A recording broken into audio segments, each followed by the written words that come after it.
Funding for This Is Nashville comes from you, our listeners, and Music City Prep Clinic, Nashville-based provider for PrEP and offering comprehensive sexual health services in an environment designed to be safe, professional, and shame-free. Learn more at musiccityprep.org. I'm Khalil Ekulona, and this is Nashville.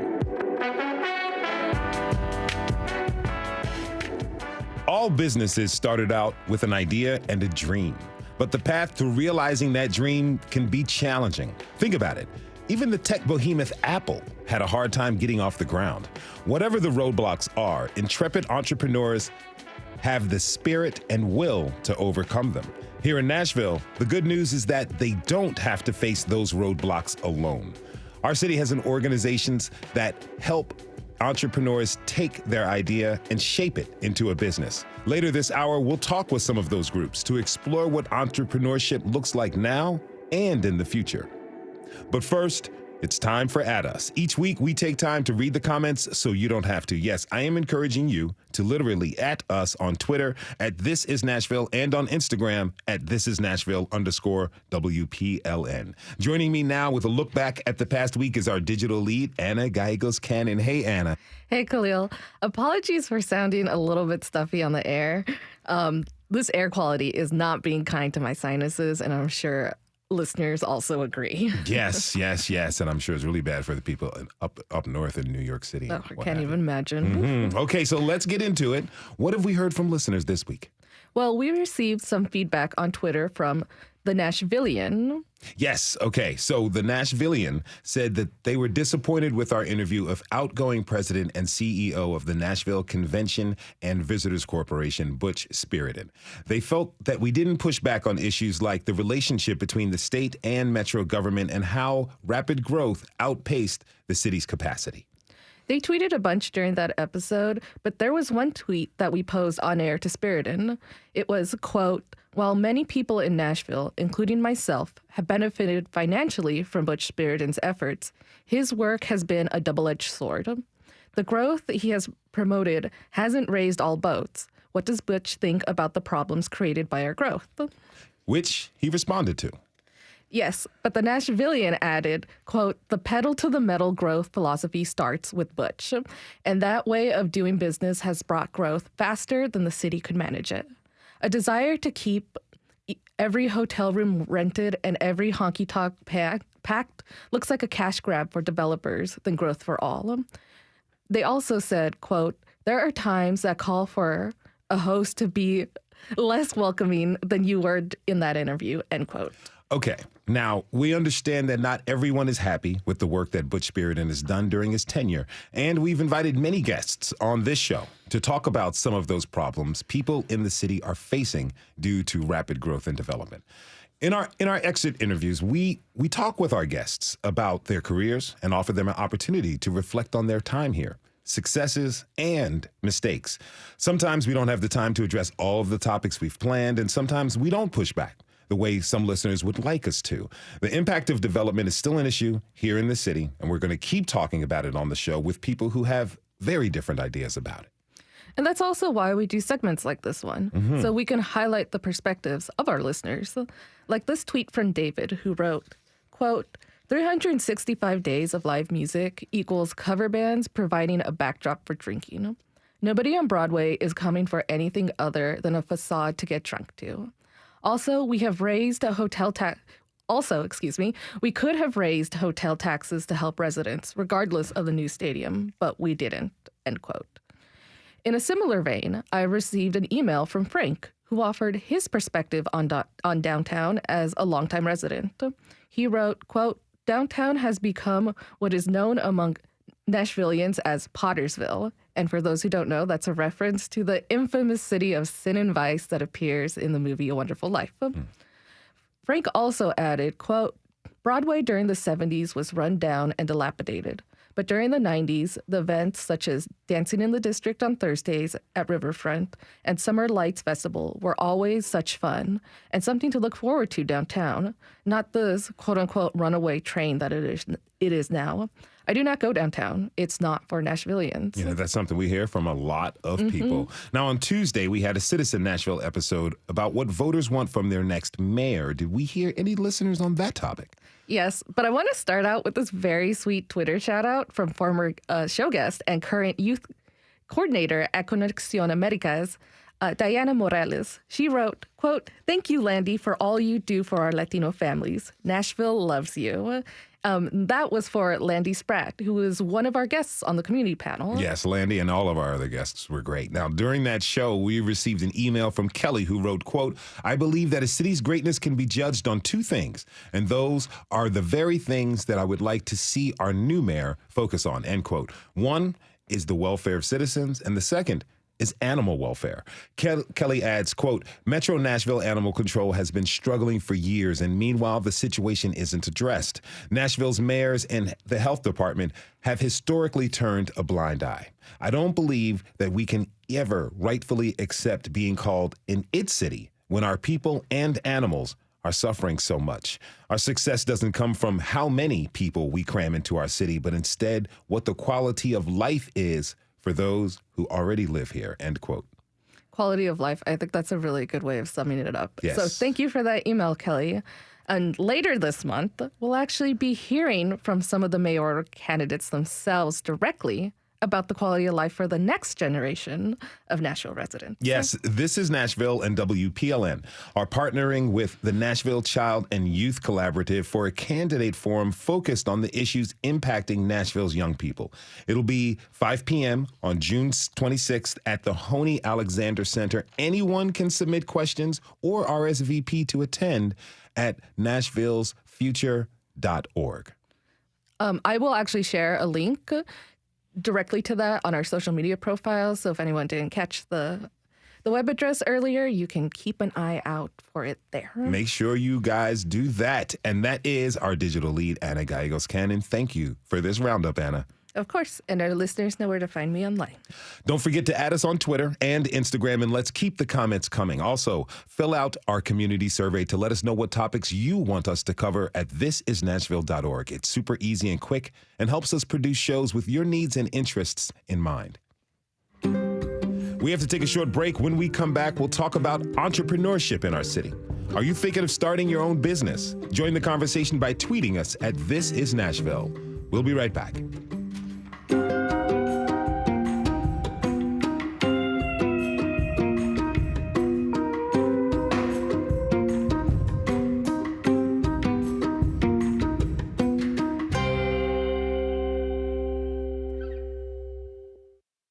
Funding for This is Nashville comes from you, our listeners, and Music City Prep Clinic, Nashville-based provider for PrEP and offering comprehensive sexual health services in an environment designed to be safe, professional, and shame-free. Learn more at musiccityprep.org. I'm Khalil Ekulona, and this is Nashville. People start their own businesses for all kinds of reasons. Maybe it's because they want financial freedom. Maybe they want to turn a passion into a career. Or perhaps they just want to be their own boss. Wouldn't that be nice? Whatever the reasoning, getting your own business off the ground can be tricky. And if you don't have the help, but for years, Nashville has been a fertile ground for new and developing businesses, and the ecosystem of business incubators is growing by the day. My next guests help folks learn how to become an entrepreneur. Shayna Berkeley is the executive director of Corner to Corner, and Jane Allen is the CEO of the Nashville Entrepreneur Center. Shayna, Jane, thank you for being here. Welcome to This is Nashville. Hello. Thank you for having us. Yes, hello. Thank you. Thank you both for being here. So let's start by learning a little bit more about your organizations. Jane, can you give a quick overview of some of the services at the Nashville Entrepreneur Center offers? Absolutely. The Nashville Entrepreneur Center is a nonprofit that was started over 12 years ago, and it's here to connect founders to the resources they need that increase their likelihood of success. And it can be founders throughout the life cycle, from I've got an idea all the way through I've exited and now what do I do with my life? And so it really is. It's a front door that is welcoming and open to all of our founders in our community. And we also can help them know about other organizations like the amazing Corner to Corner and others here that serve in the entrepreneurial space. But then we actually have membership where they can work in a community of other founders. We also have a membership where they can get access to mentors and advisors.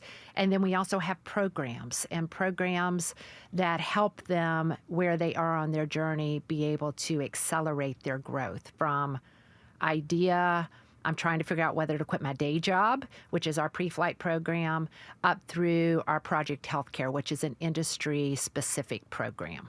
Now, what do people who are first starting out need the most? Yeah, that's a great question, because entrepreneurship is as varied as the people who do it. And so some just need someone to run the idea past and figure out, is this legit? Because in their heart, they really think it is. And so part of our pre-flight program is letting them know what are the economic opportunities, and is this really a path that is right for you and your temperament and your disposition and your financial abilities and all of those things. Because it, as someone who has been an entrepreneur, and I would say is always going to be an entrepreneur, it's a hard road in a lot of ways. And so we want people to go in eyes wide open. But again, it just really, it depends. But a lot of times it really is someone to vet their idea or their solution with that has experience that can help them frame whether that's really a business. Mm-hmm. Now, Shana, how does Corner to Corner help entrepreneurs get started? Yes, well, we're happy to be here today. I'm Shana Berkeley, the Executive Director of Corner to Corner, a Nashville-based nonprofit where we help underestimated entrepreneurs plan, start, and grow their own small businesses. And what that looks like is we've helped over 900 Black entrepreneurs in the last 7 years, and last year alone they put $21 million back into the neighborhood economy. So really an exciting program for a lot of our neighbors and our communities, and we really help them with the knowledge, tools, and network. So we have a 10-week program where they are taught things like their customer, their mission, accounting principles, their break-even point, all of these practical things. I call us the elementary school of entrepreneurship, because entrepreneurship is not something you wake up and know. Just like anything that we know as adults, we've learned either from being caught or taught. And so entrepreneurship is one of those things that we teach our entrepreneurs. And then once they graduate, we have about a 2-year program that's really similar to college electives. They get to choose the classes that's best for them. So is it website building? Is it mentoring? Is it pro bono legal help? We make sure they have that package to be able to have a straight shot to success. Now, I understand that a large part of the mission at Corner to Corner is to see neighbors flourish. Yeah. So tell me, how does focusing on everyday people, these neighbors, how does that impact the larger community? Well, most businesses are built in the shadows of these Nashville high rises, and studies have repeatedly shown that the small business is a strong economic engine for our American economy. So we should not discount the mom and pop shop, quote unquote, or the lifestyle or the small business owner in favor of Uber. You need all of them to make our economy work. And so it really is important that we see our neighbors, we see their passions, talents, and drives, and we let the marketplace dictate what is next in our communities. And that could be really community-centric. So what's good for Nashville may not be good for Atlanta. And so we really try to make sure that we look at the community and the neighbor to make sure it's really what we want to do in our Nashville community. About how many people have you all helped to date? Yeah, over 900. We just had a huge graduation on May the 16th. So shout out to everybody who came to our graduation. We had over 1,100 people at Rocketown. Wow. And we graduated 153, that's the word, entrepreneurs on May the 16th. And so we have crossed that 900 mark. And in November, we'll have another class that starts here really soon. We'll cross the 1,000 graduate mark. So we're super excited about the work of our neighbors because we really are just conduits to helping them reach their business dreams. That's wonderful. Now, some people might want to start a business, but they work full time and they may feel like they don't have the energy or the time to get it going. Jane, how does the Entrepreneur Center, how does that help people in those circumstances? Sure. And I do want to applaud Shayna and Corner to Corner. It is a fabulous program. Thank you. And we have been able to, I know when back before the pandemic, work with Will and then and others. It's just a fabulous program, and the work you do is really powerful. I appreciate it. And so I just want to applaud that. And the fact that you're close to 1,000 is, I mean, I just sit here and think I remember when, so that's powerful. Exactly. And so, but as far as the Entrepreneur Center, if somebody has a full-time job and is trying to figure out, that really is that pre-flight program. And it's a 12-week program. It's offered Monday evenings currently, and it's offered 3 times a year. And it really is to talk about, I would call it the good, the bad, and the ugly. Can you afford to do this? What are different avenues that would enable you to be able to afford to quit your day job? And then if you can't, and then how can you do this and do it well to be able to get the information you need to make an educated decision about eventually leaving your day job, because that would be the goal for any founder, is that one day I'm actually going to take a leap. And so we just believe in providing as much information and education and interaction with those who have done it and succeeded, including those who have done it and failed, so that people can go in eyes wide open and make decisions that is best for them and their family and their community. Now, people from many backgrounds and communities are looking to get a business started, and that's just as true for folks who are new to Nashville and the country. My next guest is here to help. I'd like to welcome Yuri Kunza of the Nashville Area Hispanic Chamber of Commerce to the show. Yuri, thanks for being with us, and welcome back to This is Nashville. Thank you so much. Thank you for inviting me. Yes, pleasure to have you. Now, I understand that the Chamber works with businesses that have already been established, but what do you see that's unique to the Hispanic and Latino community when it comes to entrepreneurship?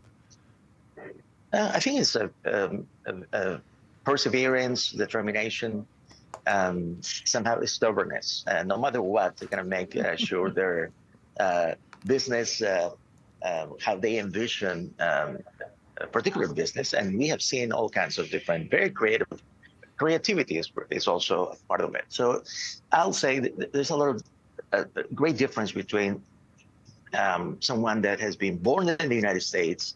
The chances for that person, of course, it takes a lot of work and definitely the support of organizations, other organizations in Nashville help. But for an immigrant entrepreneur, there are a lot of challenges. And I moved to Nashville when I was 21 years old.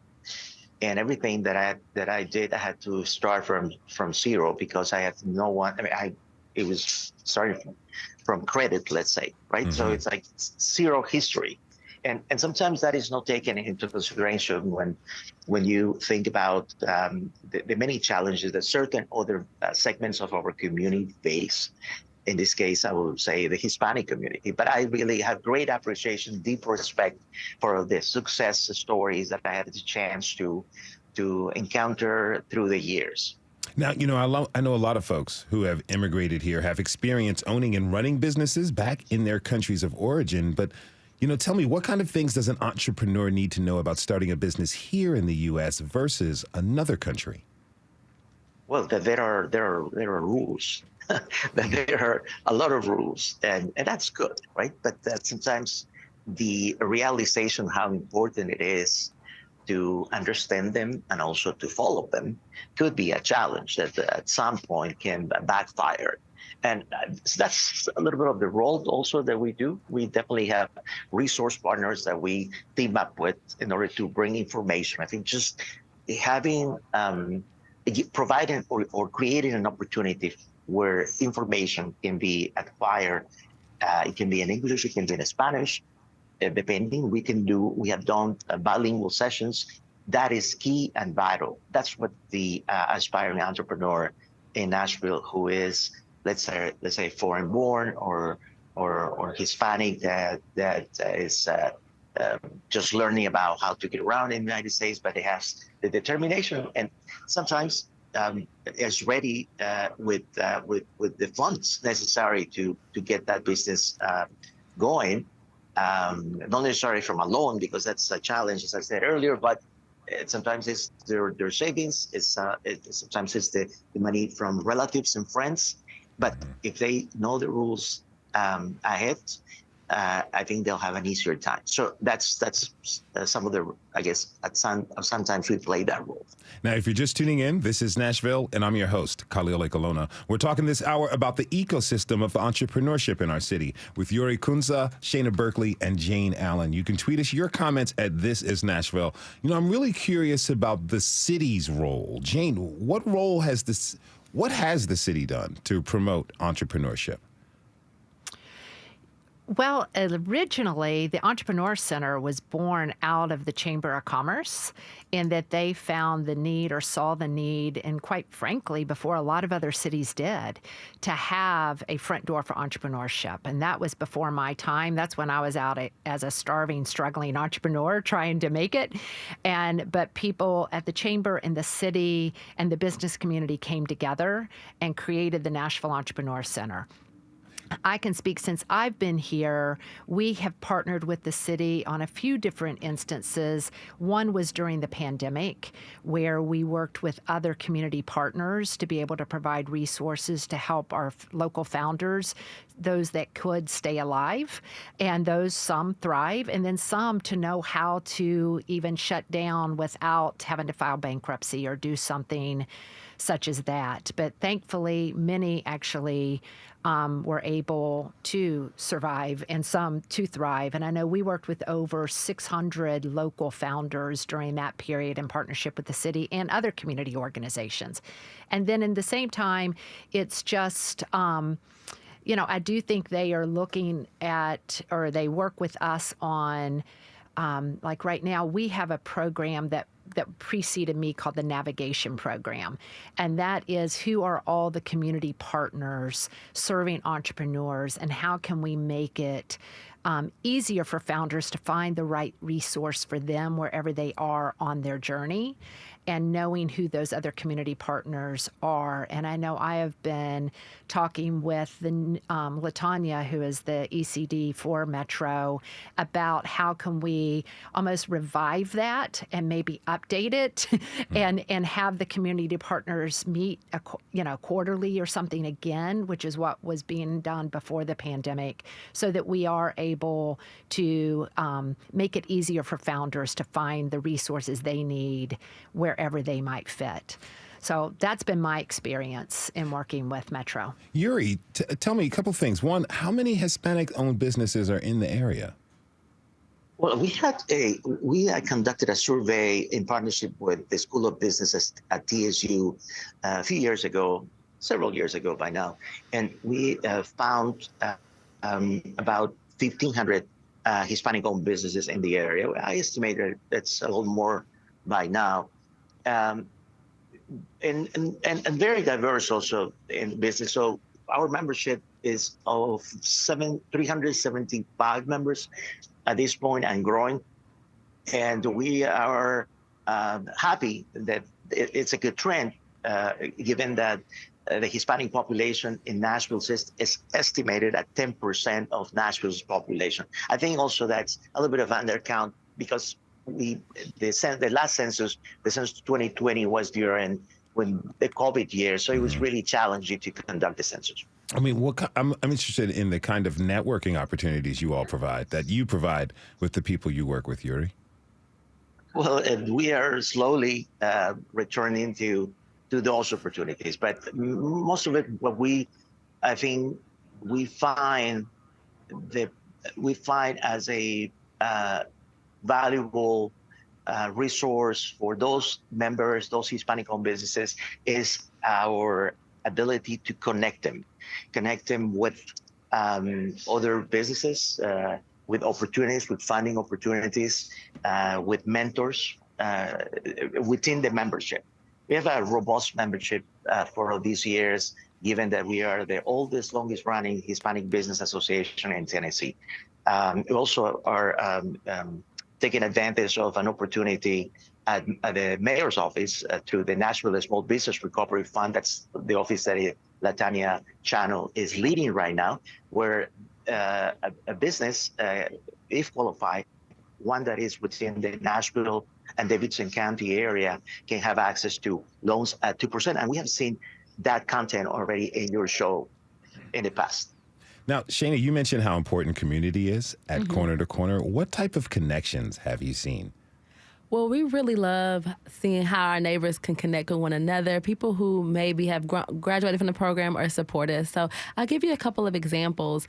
We have a graduate, her name is Yasmin. She has a Christian women's empowerment, and she has thousands of women into her network. One of our other graduates named Ashley Garth, she has a marketing program. She actually spoke with the women in Yasmin's program because they need marketing, they need understanding of marketing, and they're both our business owners.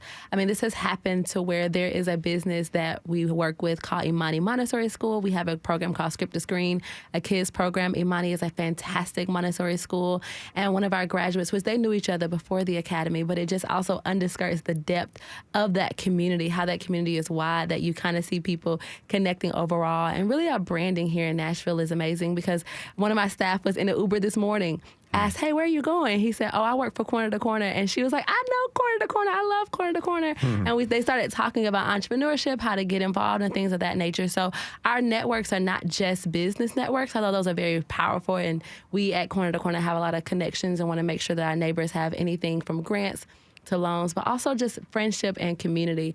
We have a thing called the Vandy Impact Fund. We work with Vanderbilt and some donors to give 4 of our entrepreneurs $25,000 loans at a way below market rate. And so these are kind of some of the things we want to do to make sure that our business owners have an opportunity to not only survive, but thrive in our Nashville marketplaces. Now, we've all heard you all talk about each other, give each other very high praise. So that shows that these organizations, you all are working in connection with each other. But how does the fact that all of these business incubators, yourself, the Nashville Entrepreneur Center, the Hispanic Chamber of Commerce, how does that benefit the ecosystem for the city? It's absolutely necessary because entrepreneurship and business owners are not a homogenous group. So they have different needs. They are at different places in their business. Some are moving here as transplants. Some are growing here. And so they need different things. So it may be that you are an underestimated entrepreneur who says, I'm great at this thing. I'm great at maybe baking, or I'm a notary and I want to grow that business. We are the front door. But also the EC has particularly high expertise, and Jane can give you all of them, but things like healthcare, things like tech, things like music. I mean, they are the go-to place for those type of businesses to be able to grow and thrive. And so they are necessary and a staple in our community. Corner to Corner doesn't offer our program in Spanish. And so if anybody ever calls us, we get a lot of calls, and if Spanish is their primary language, we believe that accessibility is absolutely necessary. And so for me to know people in that community, to be able to really shepherd them well is necessary. So we don't see business as homogenous. There are some foundational things that we all kind of share, but there are places that people can plug in and grow exponentially. Now, Jane, how does that really enrich the opportunities for business growth and development in the city? Sure. I mean, I agree with exactly what Shana said. And that's, I think, one of the things that I've done is go out and see what are the resources that are really powerful and valuable to founders. It's what I would call a gap analysis, and where are their needs for founders in our community. And, as we look at it, so for example, we have a program called Twin Day for Black and Latinx founders. And that program now is to help those founders that have businesses, and it's a B2B or B2G business to business or business to government business. And so again, it's helping them on their path to be able to know how to get in and work to get those contracts and have the things that they need to get those contracts. So I call it a life cycle of entrepreneurship, and people are at various stages, exactly what Shana said. So our programs, we try to fit where there are actual needs versus duplicate. Too. And so I think as far as our business community, it's also a lot of our founders are bringing innovative solutions to our businesses and partnering with our local business community. So, Shana mentioned healthcare. Our Project Healthcare is a really powerful program, but a lot of that is we bring in founders and work with them that really are driving innovative solutions in the healthcare space.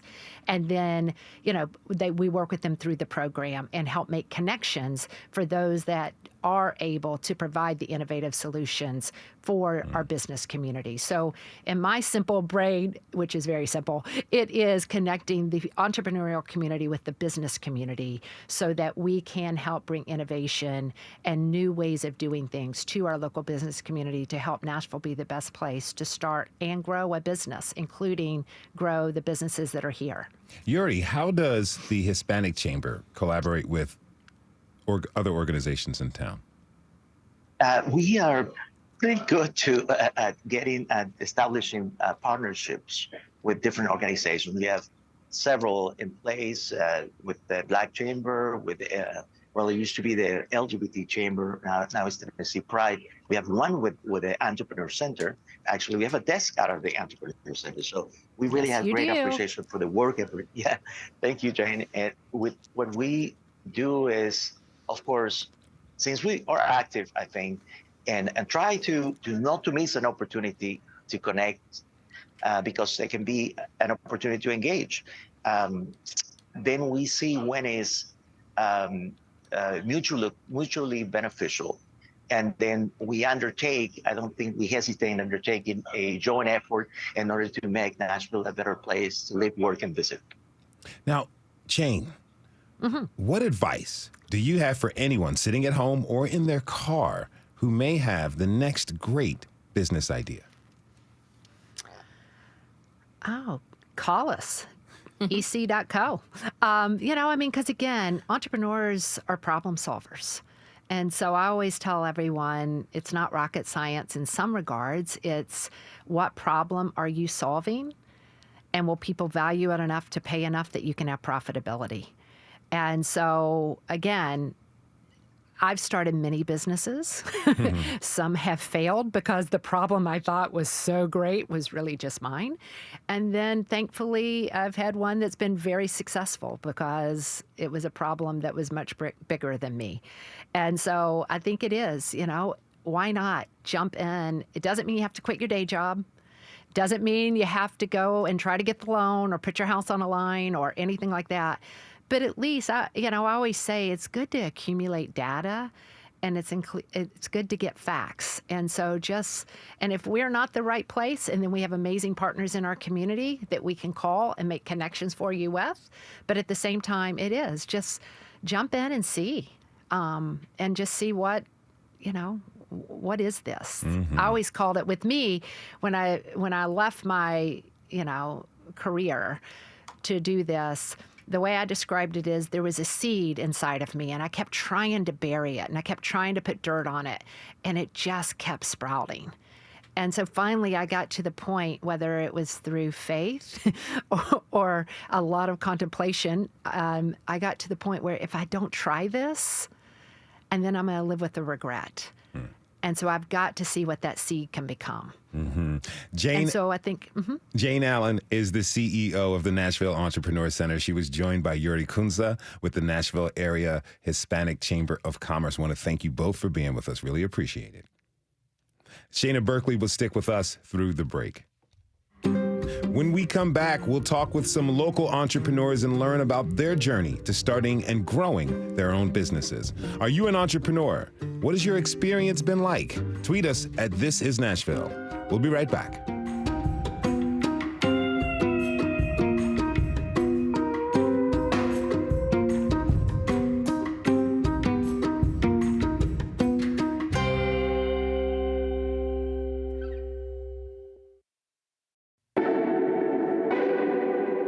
I'm Khalil Ekulona, and this is Nashville. Owning your own business takes a lot of hard work and dedication, but as we just heard, you don't have to do it alone. There are organizations in town that will help you take your idea to the next level. It just requires drive and long hours. But is being an entrepreneur about working around the clock? How do people take their idea and turn it into something that works for them? My next guests have done just that. Lamar Allen is owner of Lamar Villas Balloons, and Jeremy Lekich is owner, worker, and co-founder of Nashville Foodscapes. Lamar, Jeremy, thank you both for being here. Welcome to This Is Nashville. Thank you. Happy to be here. Yeah. It's an honor. So, Jeremy, tell us about Nashville Foodscapes. What services do you all offer? Yeah, so we are a design build landscaping company. We offer design, installation, and maintenance with a focus on edible and ecological landscaping. So gardens, orchards, pollinator gardens. We do hardscaping, but really our emphasis is, can you eat, or is it feeding the greater ecosystem around us? Oh, that's pretty cool. Now, I understand that you started your business on your own and you ran it as a sole proprietorship for years, but now you have a different business model. It's a worker-owned cooperative. What is the difference between that and a sole proprietorship? You know, the main difference is that I'm not the only owner anymore. And so I get to share the responsibility, share the headaches. And a cooperative is a democratically controlled business where the profits are now shared amongst all the owners. So basically, I don't have sole power anymore to just make decisions as I want, and I don't have sole profit anymore. I have to. It's shared amongst owners. Why did you make the decision to turn your business into a co-op? I basically wanted to be able to die and know that work that I started would continue on, that it wouldn't die with me. That was kind of, you know, if I were to sum it up in one sentence, that would be it. But more than that, it was really to create a shift because especially in landscaping, the standard has been for a while to exploit the workers, especially immigrant workers. And so it was a chance to kind of make a shift in the way that business, at least this type of business, run. So these workers are now owners. What are the benefits of that model? Yeah, so there is a clear and established pathway for an employee to become an owner. It's not like you just become an employee and you're an owner. So at Nashville Foodscapes, after you're in the company for 2 years and you invest $1,000 and you're voted in by the other members, you then become a member owner. And the benefits are that you get profit sharing based on hours worked, and you get an equal vote in decisions. So one person, one vote. What about any challenges? Of the cooperative model? Yeah. Oh yeah. I mean, our first year as a cooperative was rough. You know, because it's pretty new, especially in this part of the country, in the Northeast and in the West of the states. There's a lot more cooperative culture and entities, but here it's pretty new, and so it's definitely a mindset shift for even employees to say, hey, you're an owner now. You know, this is what it means to think like an owner and to be an owner it's a shift. You're an owner now. You can't call in sick. Totally. Or if you do, you gotta make sure there's redundancies in place, right? Yes, I understand. Now, Lamar, tell me about your business, Lamarvelous Balloons. Wonderful name, by the way. Yeah, thank you. I appreciate that. So I'm Lamar Allen. I'm the owner of Lamarvelous Balloons, where it's our mandate to fascinate. We're a Nashville-based balloon decorating company specializing in balloon decor. So whether it's a small, intimate, or private event, whether it's a baby shower or a birthday party or a large corporate event or something being hosted at a convention hall, we can absolutely create unique and fascinating decor for that. So we're more so of a service-providing type of company. I understand you started your business when you were in college, right? Yes. What was that experience like? Yeah. So I'm a Fisk University alumnus, and hey, class of 2017. And so I got there as a freshman and kind of noticed that there was a dry market for balloon decor. At least I didn't see on campus other students using balloons as a way to celebrate. So I said, hey, well, I have this talent.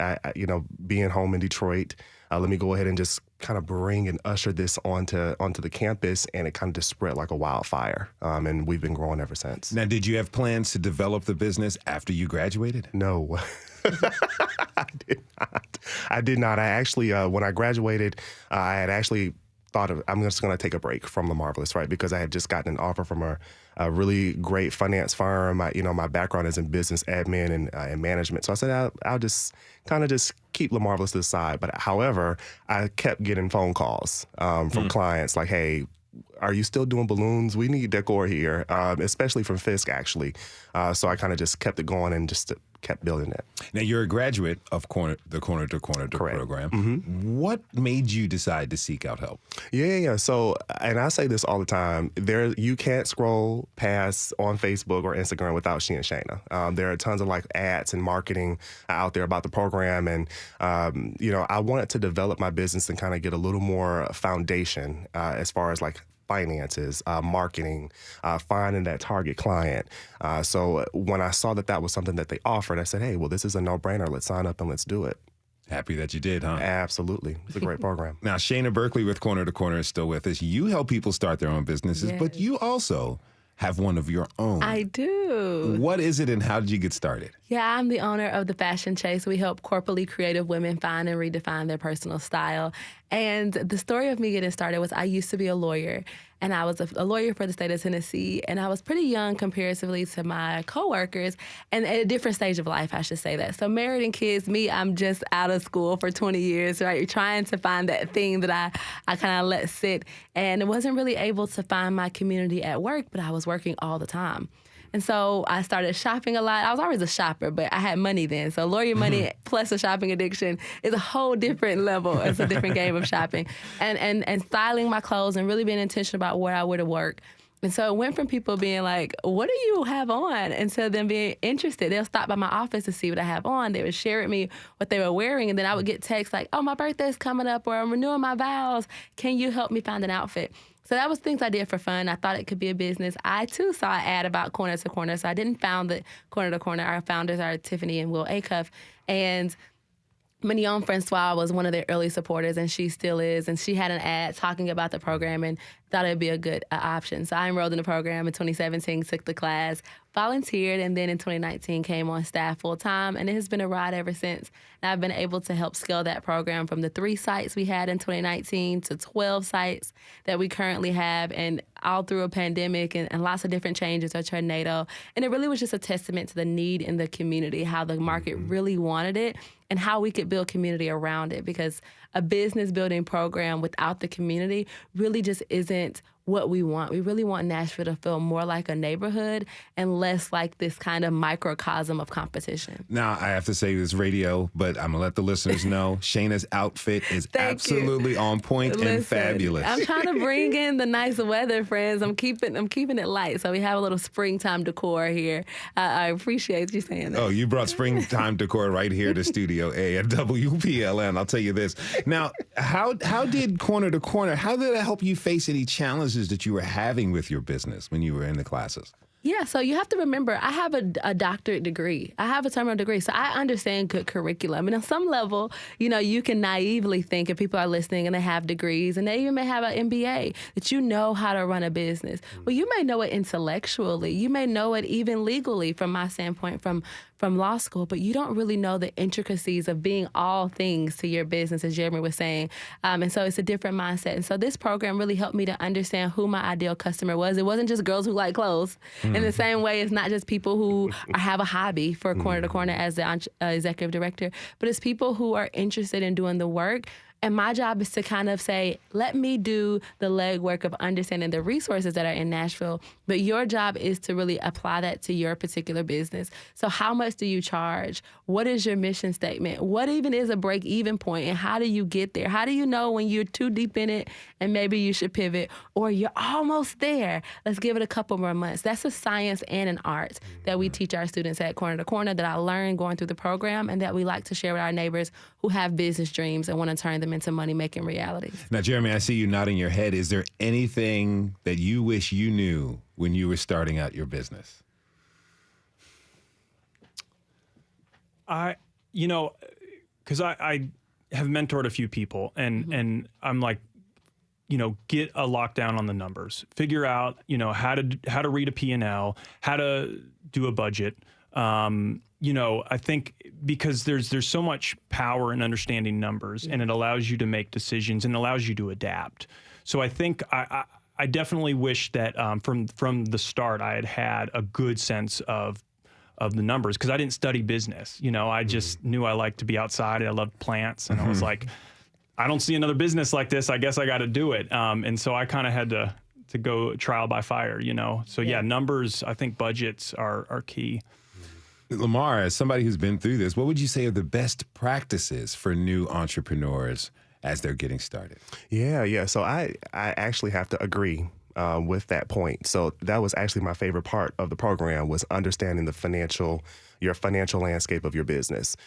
So again, profit and loss, understanding that all of the money that your business makes is not necessarily yours, right? It's your business's. So, understanding that, I wish I would have known that first, right? And understanding that, okay, well, we need to price correctly and that sort of thing. But I would heavily encourage entrepreneurs to really get a hold of that. Now, Jeremy, if somebody wanted to convert their business into a co-op, what advice would you give them? I would encourage them to reach out to the Southeast Center for Cooperative Development. They helped us to transition, and they've got a pretty easy course that helps you to understand what that would look like. And so that would be my first, learn more about it, because there's a lot to it. And the adage is, once you get to know one cooperative, you've gotten to know one cooperative. So, they're each a little bit different. And so, really get to understand what it means to be a worker-owned cooperative, and then determine if it's the fit for you. A lot of times retirees, it's a great model because they want to leave anyways. And instead of trying to find, a person to buy it, they can sell it to the employees that are already the most invested people they're going to find. Mm-hmm. Now, when I go on social media, I see posts and videos of entrepreneurs. They're living it up. Vacations. Oh, yeah. Delicious meals. It seems very, very easy and like a very easy and desirable lifestyle. But as we know, not everything on social media is real. I want to say that again for everybody in politics. Not everything on social media is real. But Shayna, what are some of the most common misconceptions that people get about being a business owner? I'll give you the flip side of that conversation, that some entrepreneurs, a lot of them hopefully, are able to take vacations and trips, and that it's a desirable lifestyle, but it may not be because of what you desire as a person. So if you desire freedom, entrepreneurship may be a great next step. If you desire to be able to go visit your family or go on trips or not have to call in, then that may be a great next step. But you also are taking on the burden of payroll and insurance and making sure you're pricing correctly and paying your taxes and all these other hats that you may not wear at your 9-to-5. You can do it, but you will need help understanding and being realistic about what that lifestyle looks like. Again, all the money that your business makes is not your personal funds. And so I would say, if you're looking at social media and somebody's like, start an LLC, then go to the bank and get $30 million. Like that's not true. That's not real. That your personal credit or your personal, history or budgeting is not important. That's also not real, because who you are as a person for a lot of your business is necessary in making those conversations. That you can just do whatever, whenever you sleep in, you go out, you're always on vacation. Also not true, because you're actually running a business. And so it's kind of like raising a child. You don't have your child just for little snippets of time. It's always, and even if your child's not with you, when you're on vacation, you're thinking about it. Is it happening? Did this invoice come in? Did this payment go through? Did my taxes come out? And so there's a balance that you can create on your own terms, but it's necessary for you to take action there. Lamar, what do you want people to know about the realities of business ownership? Yeah, and to kind of speak back to the social media stance, right? Social media has a way of glorifying a side of entrepreneurship that, for example, someone who's probably been in business for about 10 years or 12 or whatnot, right? They are probably out on vacations or out doing what they want to do. But again, they've been doing it for years. Exactly. Whereas if you're just now coming in, it's going to take a little more groundwork to get off the ground and get it running, right? So it's not always glamorous, but I think that, at least for me and with LaMarvelous, right, it seems like it's a lot of work at times. But however, the thing that makes me happy about it is that it's mine, right? And I own it. And it gives a sense of fulfillment. So yeah, I just kind of wanted to throw that out there. And so let's say a listener is considering starting their own business. I want to see if you all can give like brief pep talks of encouragement, because you all have done it and you're on your way. Yeah. Jeremy, what's a pep talk you want to give to a listener? If you want to start a business or you're going to start a business, do something that you're going to enjoy, because there's so many times where it's like, I don't know if I can, keep going on. But if it's something that you feel excited about, it makes.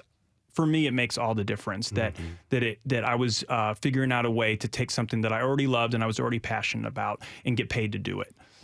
Shayna? go, get it, you can do it. That's my pep talk. I used to be a cheerleader. But more so than that there is a community in Nashville for however you self-identify. If you identify as your primary language is Spanish and you would prefer to learn in that way, if you identify as somebody who want to enter into tech, which is a really challenging, there's somebody there for you.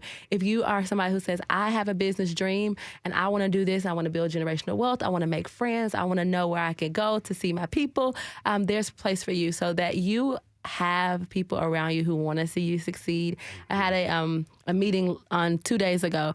And it was a community meeting, a Black town hall, and about 100 of the people who came were corner to corner. Some of them had on their T-shirts, and they were classmates. And so it always feels like a family reunion with corner to corner because somebody in the room has been through the program or knows us. And so know that you can do it and you're never alone. And here at Corner to Corner, at least, we want to help you do that. I want to thank my guests, Shana Berkeley, Executive Director of Corner to Corner, Jeremy Lekich, co-founder of Nashville Foodscapes, and Lamar Allen, owner of Lamar Villas Balloons. Thanks to you all for being with us today. Really appreciate it. Pleasure.